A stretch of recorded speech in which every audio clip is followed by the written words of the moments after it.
अगर आप फेसबुक पर देख रहे हैं तो लाइक करें, कमेंट करें, शेयर करें और यूट्यूब पर हैं तो सब्सक्राइब ज़रूर करें और बेल आइकन दबाएं। नमस्कार, मैं आपके साथ पूजा पूरे हरियाणा की जिलेवार खबरें आपके सामने पेश करती हूं। आप देख रहे हैं जिलेवार खबरों का एकमात्र शो पैनी नज़र 22 जिलों पर। बात करते हैं सिरसा की। 25 नवंबर को होनी थी शादी, शॉपिंग कर दोस्तों के साथ लौट रहे थे युवक की मौत, मची चीख पुकार। मंगलवार को देर रात्रि सिरसा बरनाला रोड पर गांव पनिहारी के समीप हुई सड़क दुर्घटना में 2 युवकों की मौत हो गई, जबकि तीसरा गंभीर रूप से घायल है। जानकारी के अनुसार गांव पनिहारी के समीप टायर पंचर होने की वजह से एक ट्रक रोड किनारे खड़ा था। इसी दौरान सिरसा से सरदुलगढ़ जा रहे मोटरसाइकिल सवार सीधा ट्रक से टकरा गए। मोटरसाइकिल पर 3 युवक सवार थे, जिनमें से 2 की मौत हो गई और एक गंभीर रूप से घायल हुआ है, जिसे एम्बुलेंस के माध्यम से अस्पताल तक पहुंचाया गया है। बात करते हैं गुरुग्राम की। बदमाशों को उन्हीं की भाषा में क्राइम ब्रांच का जवाब। पुलिस आयुक्त बोले, गोली चलानी पड़े तो चलाओ। संगठित अपराध के खिलाफ कुछ समय से क्राइम ब्रांच टॉप गियर में दिख रही है। बदमाशों को उन्हीं की भाषा में क्राइम ब्रांच की टीम जवाब देने के लिए तैयार है। इसका प्रमाण है कि कुछ दिनों के भीतर 3 कुख्यात गैंग के गुर्गों के साथ मुठभेड़, एक भी गुर्गा भागने में कामयाब नहीं हुआ। बात करते हैं यमुनानगर की। ठंड ने दी दस्तक, 11 डिग्री सेल्सियस तक पहुंचा न्यूनतम तापमान। दिन और रात का घटेगा तापमान, बच्चों और बुजुर्गों पर दे विशेष ध्यान। तापमान में लगातार गिरावट दर्ज की जा रही है। विशेषज्ञों के मुताबिक बदलते मौसम में बच्चों और बुजुर्गों को विशेष रूप से एहतियात बरतने की ज़रूरत है, क्योंकि ऐसे में खांसी, जुकाम व बुखार के मरीजों की संख्या में इजाफा हो रहा है। सोनीपत में एमएलए बनते ही नरवाल ने दिखाए आक्रामक तेवर।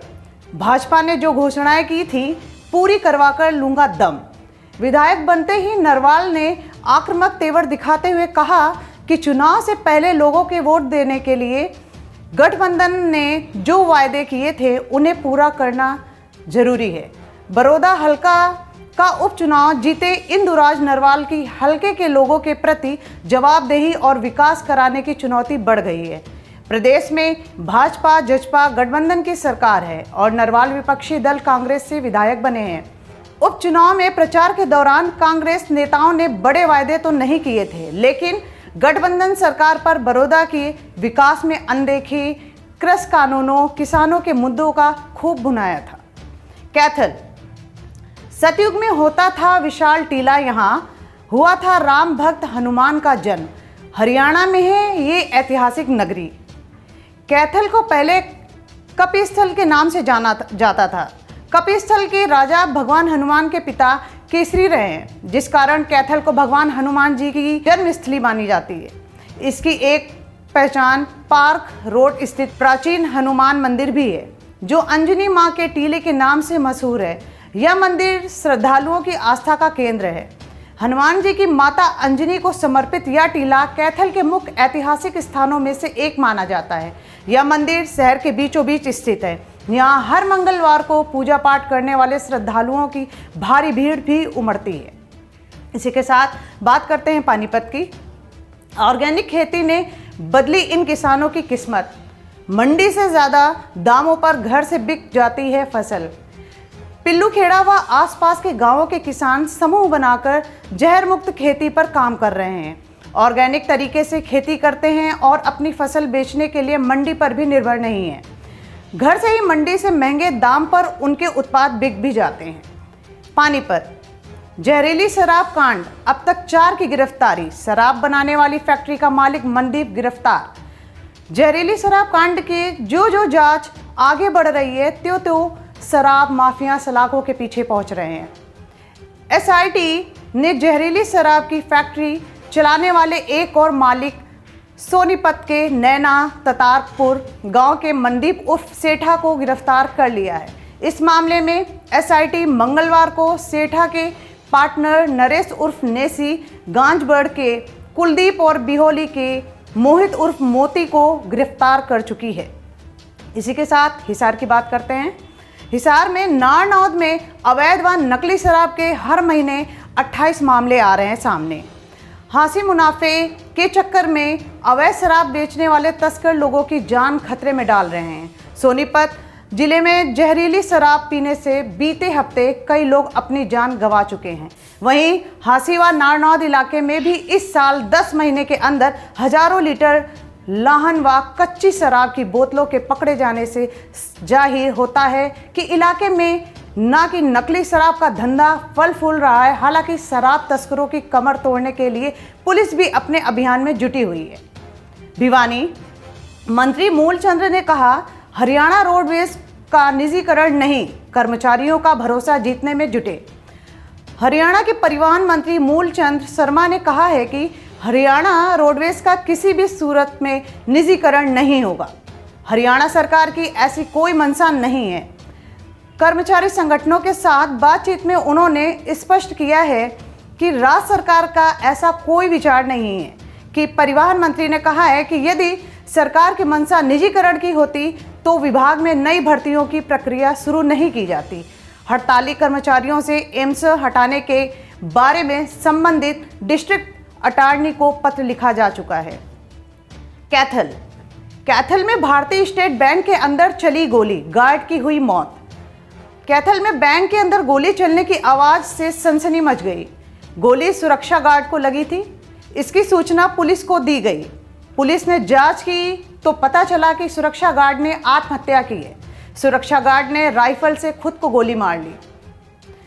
पंचकुला हरियाणा में गांवों में कानून गो, पटवारी और सचिव करेंगे मास्क नहीं पहनने वालों के होंगे चालान। त्योहारों के सीजन और स्वास्थ्य विशेषज्ञों द्वारा सर्दी के मौसम में कोरोना के मामले में वृद्धि होने की आशंका जताने के बाद हरियाणा के मुख्य सचिव विजय वर्धन ने दिया उपायुक्तों और पुलिस अधीक्षकों को लोगों का जागरूक करने, टेस्टिंग में बढ़ोतरी करने और मास्क न पहनने वालों के खिलाफ चालान काटने के इस अभियान में तेजी लाने के निर्देश भी दिए हैं।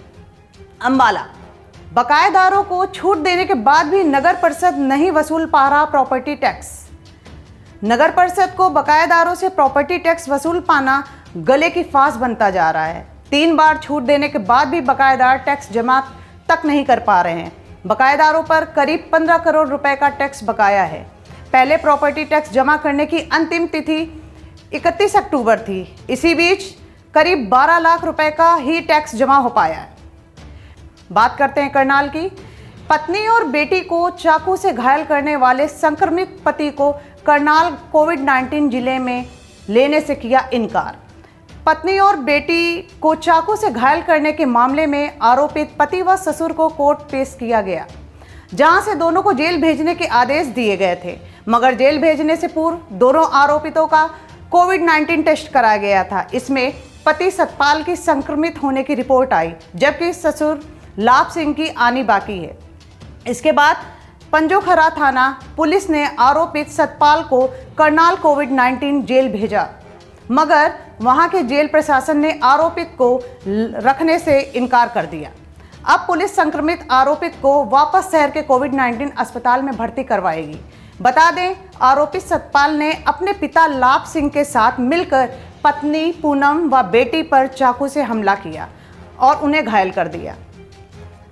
करनाल में खूब फल फूल रहा सट्टेबाजी का गोरख धंधा। 3 दिन में 15 सट्टेबाज पकड़े। करनाल IPL क्रिकेट मैच पर सट्टेबाजी का गोरख धंधा थमने का नाम नहीं ले रहा है। पुलिस की सख्ती के बावजूद भी यह लगातार जारी है। मंगलवार आधी रात को भी पुलिस ने गुप्त सूचना के आधार पर 2 जगह पर छापेमारी की और 4 आरोपितों को हजारों की नकदी व 9 मोबाइल सहित काबू किया। पुलिस 3 दिन में 15 सट्टेबाजों को काबू कर चुकी है। इसी के साथ आपसे विदा लेती हूँ। नमस्कार। अगर आप फेसबुक पर देख रहे हैं तो लाइक करें, कमेंट करें, शेयर करें और यूट्यूब पर हैं तो सब्सक्राइब ज़रूर करें और बेल आइकन दबाएं।